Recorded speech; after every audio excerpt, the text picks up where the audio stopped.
Welcome back to Mining of Massive Datasets. In today's lecture, we're going to look at a new topic, online algorithms.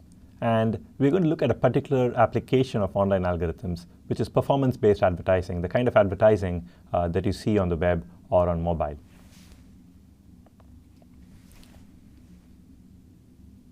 Now, in the classic model of algorithms, which we're all familiar with, you get to see the entire input, and then you compute some function of it. For example, you might be given a set of data points, and you might want to compute clusters on those data points. In this context, we call the classic model of algorithms an offline algorithm. An offline algorithm has access to its entire input data set. The kind of algorithms that we're going to look at in today's lecture, called online algorithms, don't get to see the entire data set at one time. They get to see the input one piece at a time. They don't see all the input. And yet, as they see a partial input, they have to make some kind of irrevocable decision along the way. They produce part of their output, even when they've seen only a part of the input. And this is kind of similar to the data stream model, but it's not identical. There are certain subtle differences that will become apparent as we go along. We're going to start our discussion of online algorithms by looking at a very simple problem called bipartite matching. So the bipartite matching problem starts with a bipartite graph. So here we have a bipartite graph with two sets of nodes or vertices. We've labeled one set of nodes boys and the other set of nodes girls. We could have equally well labeled them something else, but it just so happens to be convenient to label them boys and girls in this context. And in this case, let's say the edges between the vertices signify compatibility between boys and girls, right? And the goal of the bipartite matching problem is to match as many compatible pairs of boys and girls as possible. That is, find as many pairs of nodes as possible, subject to the constraint that those pairs of nodes are connected by an edge. For example, here we've found three pairs of nodes, 1A, 2B, and 3D. And in each case, this is a compatible pair. There is an edge between each pair of nodes that we've picked. And notice that once we've picked 1A, 2B, and 3D, we are unable to do anything with boy 4 or girl C because there is no edge between them, and there are no other boys or girls that are available. The only edge that boy 4 has is to girl A, but girl A is already paired with boy 1, so you can't pair them up. So in this case, we produced matching of cardinality 3 because we've found three pairs that we could match up. So in the cardinality of the matching in this case is 3. Now, with the same graph, it turns out that we can actually do better. We can find a matching of cardinality 4 if we are a little bit more clever. And here is an example of a matching of cardinality 4. We've matched 1C, 2B, 3D, and 4A. And once we do that, we matched every boy with some girl and every girl with some boy. And this is what's called a perfect matching because it matches every node to some other node in the graph. To clarify our terminology, perfect matching is a matching that matches every vertex in the graph or every node in the graph. And a maximum matching is a matching that is as large as possible for the given graph. For example, in this case, the matching M is both a perfect matching and a maximum matching. Every perfect matching has to be maximum because you can't obviously find a matching that's larger than perfect. However, there could be graphs where there is no perfect matching, but there's always a maximum matching, which is the best that you can do for that given graph. So in this case, the maximum matching has cardinality 4, whereas the earlier matching that we found had just cardinality 3 and is not a maximum matching. Now, the goal of the bipartite matching problem is to find the maximum matching or find a maximum matching, since the maximum matching is not necessarily unique. The goal is to find a maximum matching for a given bipartite graph, And if the maximum matching happens to be a perfect one, we'll end up finding a perfect one. If not, it'll just be a maximum matching. Now, the matching problem is a well-studied problem in the field of algorithms, there is a very well-known and elegant polynomial time offline algorithm. Remember, an offline algorithm is when you have the entire graph available to the algorithm. And it's based on this idea of augmenting paths. It's a very classic algorithm from 1973 by Hopcroft and Karp.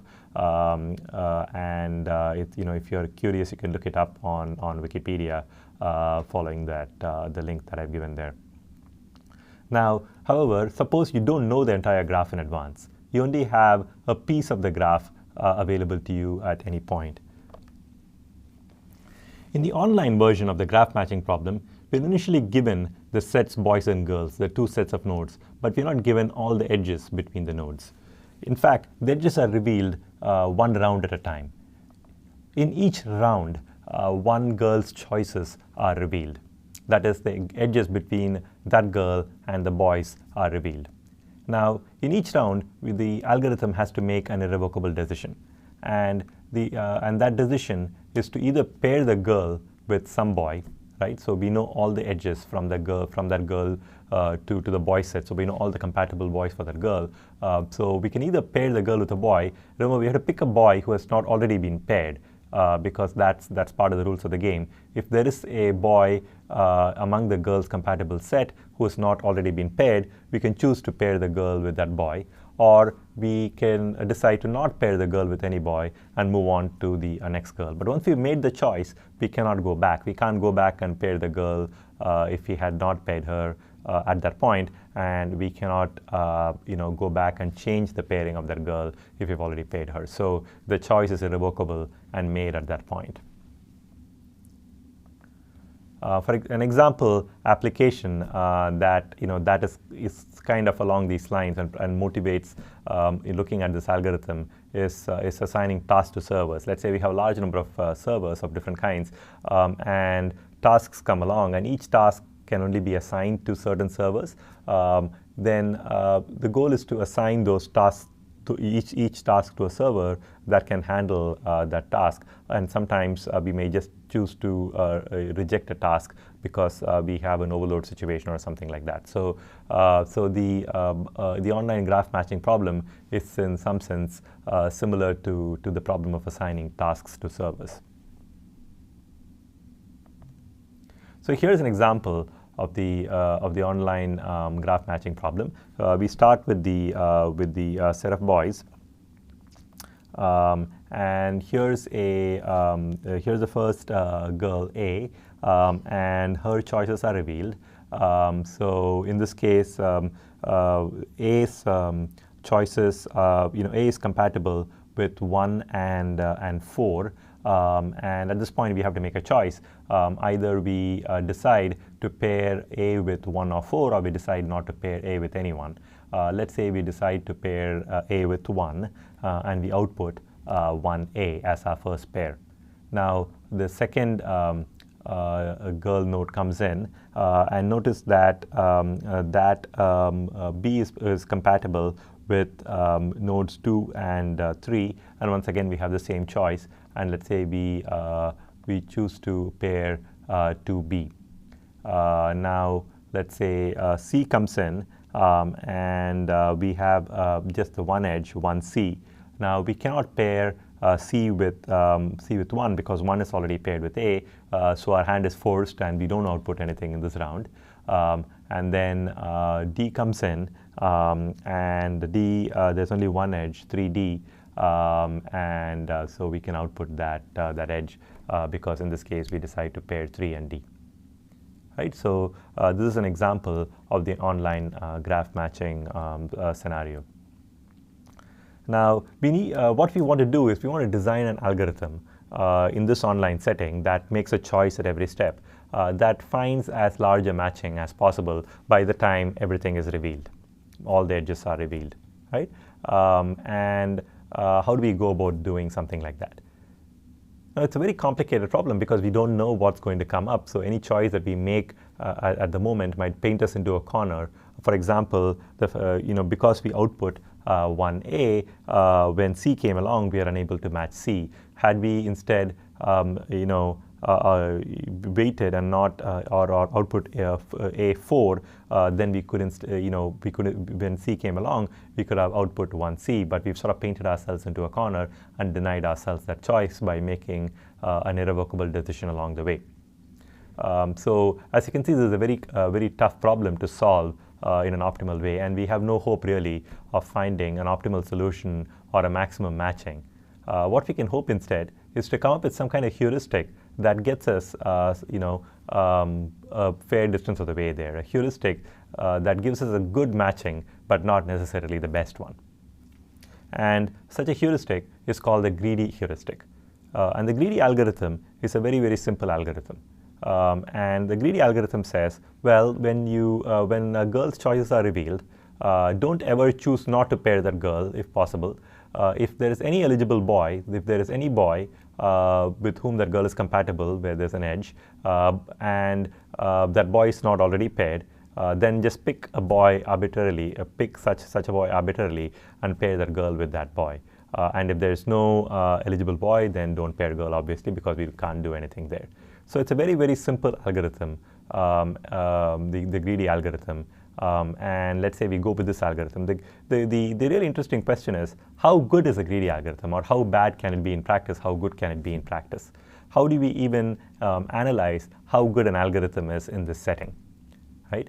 To sort of analyze how good an algorithm is in the online setting, we sort of come up with a new notion that's called the competitive ratio, where we compare the greedy algorithm or any online algorithm in general to an offline algorithm.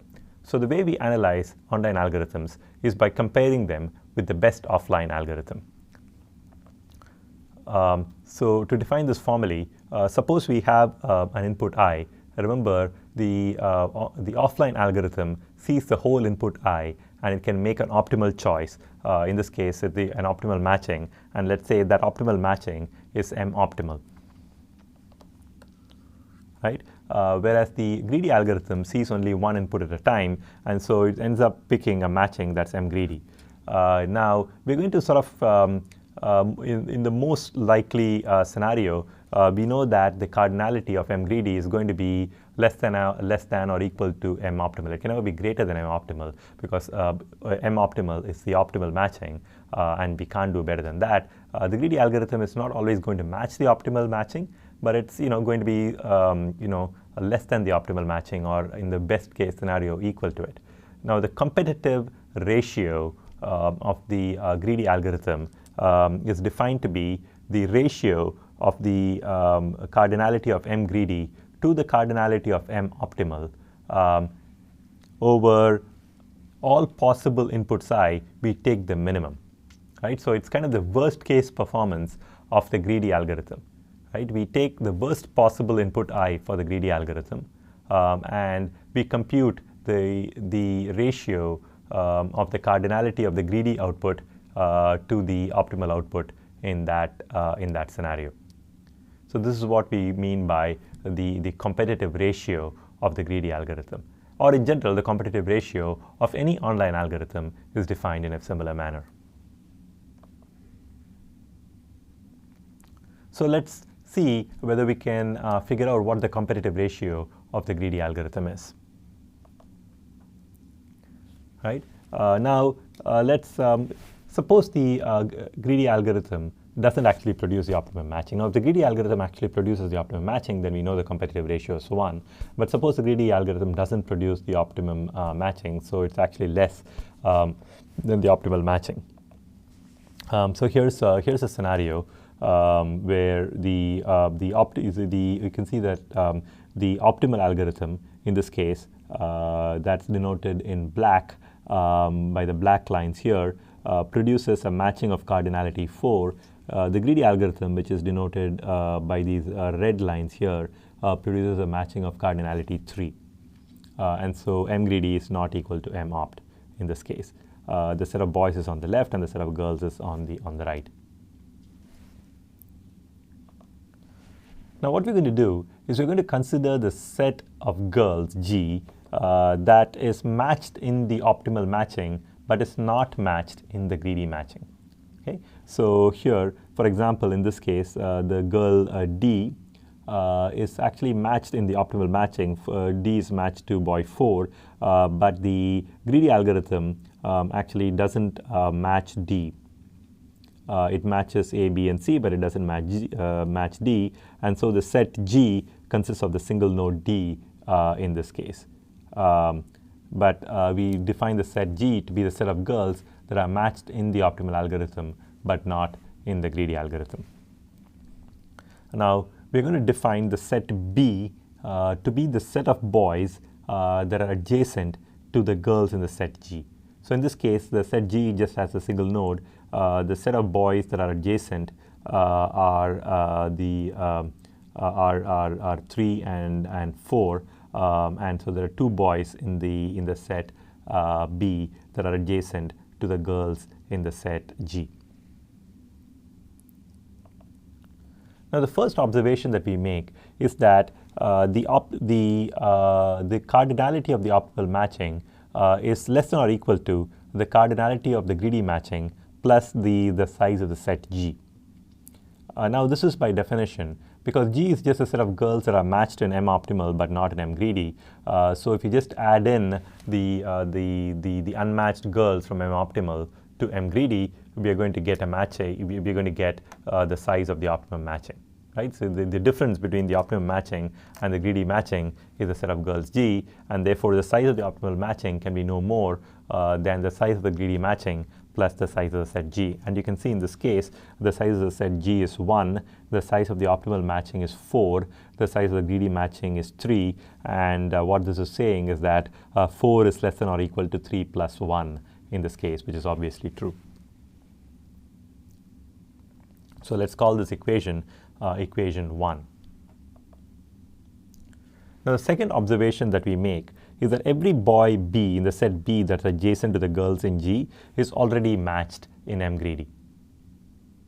Now, why must this be the case?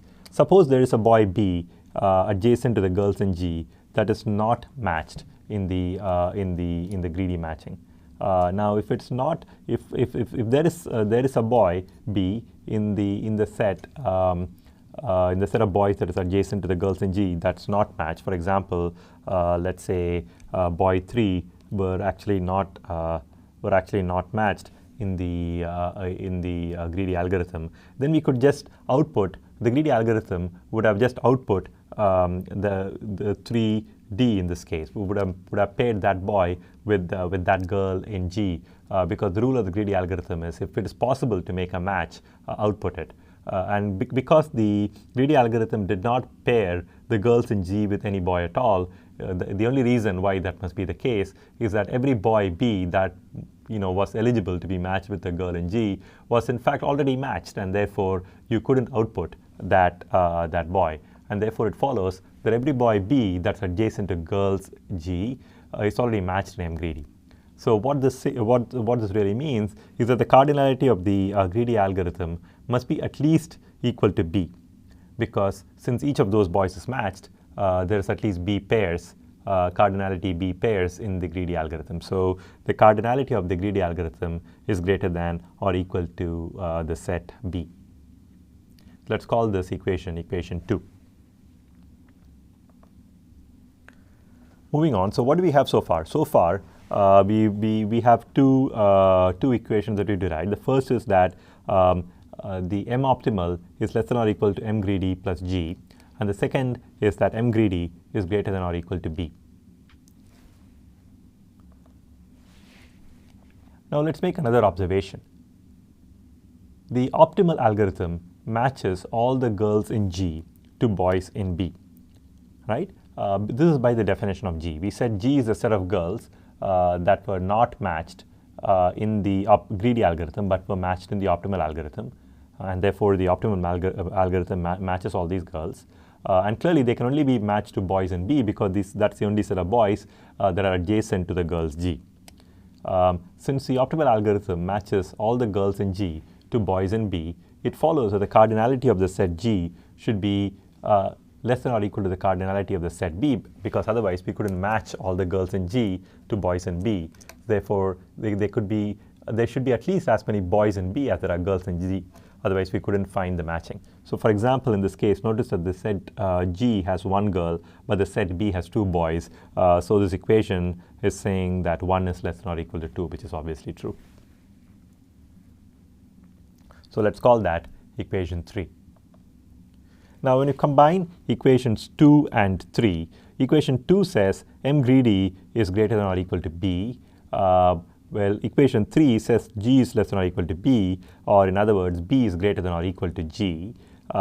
So when you combine equation 2 and 3, we get equation 4, which says that, well, G is less than or equal to B, but we know that B is less than or equal to M greedy, and so we have G less than or equal to B, which is less than or equal to M greedy, right? Let's call that equation 4.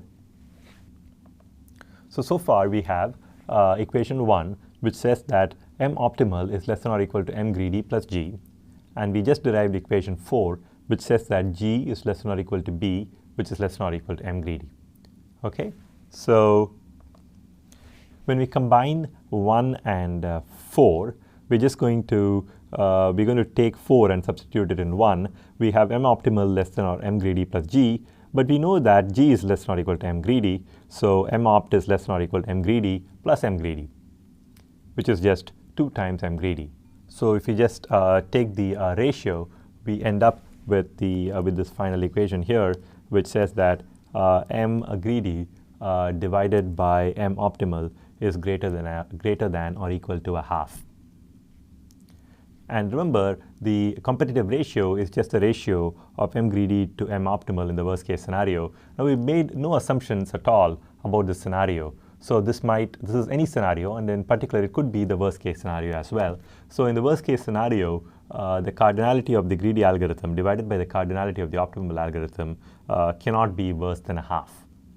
So we proved that the competitive ratio of the greedy algorithm is at least a half. Right? It could be greater than a half, but we proved that the greedy algorithm does at least half as well as the optimal algorithm. Now, this is pretty good because the greedy algorithm is a very, very simple algorithm. It doesn't even have all the information available to it. It's looking at one input at a time, and it's doing something really, really simple, yet we're able to show that it does at least half as well as the optimal algorithm. Now, we've established a lower bound on the competitive ratio of the greedy algorithm. Its competitive ratio is at least a half.